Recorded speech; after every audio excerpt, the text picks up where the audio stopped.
ఒకే ఒక్క రాత్రిలో ఒకే ఊరిలో ఉన్న వేలాది మంది ప్రజలు ఇల్లు వదిలేసి ఎక్కడికి మాయమైపోయారో తెలుసా? రాజస్థాన్లోని కుల్దారా గ్రామంలో 200 ఏళ్ల క్రితం పాలివార్ బ్రాహ్మణులు ఉండేవారు. ఆ రాజ్యపు క్రూరుడైన మంత్రి సలీం సింగ్ ఆ ఊరి సర్పంచ్ కూతురుపై కన్ను వేశాడు. ఆమెను బలవంతంగా పెళ్లి చేసుకోవాలని ఊరి ప్రజలను వేధించడం మొదలుపెట్టాడు.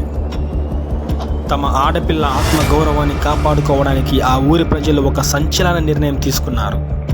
1825లో ఒకే ఒక్క రాత్రిలో ఆ గ్రామం మరియు చుట్టుపక్కల ఉన్న 84 గ్రామాల ప్రజలందరూ తమ సామాన్లు, ఇండ్లు వదిలేసి రాత్రికి రాత్రే మాయమైపోయారు. వాళ్ళు ఎక్కడికి వెళ్ళారో నేటికి ఎవరికీ తెలియదు. కానీ వెళ్ళేటప్పుడు ఈ ఊరిలో ఇకపై ఎవ్వరూ జీవించలేరు అని శాపం పెట్టారు. అప్పటి నుండి ఊరిలో ఇల్లు కట్టుకోవడానికి ప్రయత్నించిన వాళ్ళు చనిపోయారని చెప్తారు. నేటికి దయ్యాల గ్రామంగా పిలువబడే ఈ కుల్దారా గురించి మీరేమనుకుంటారో కామెంట్ చేయండి. ఇటువంటి ఇంట్రెస్టింగ్ విషయాల కోసం ఇప్పుడే సబ్స్క్రైబ్ చేసుకోండి.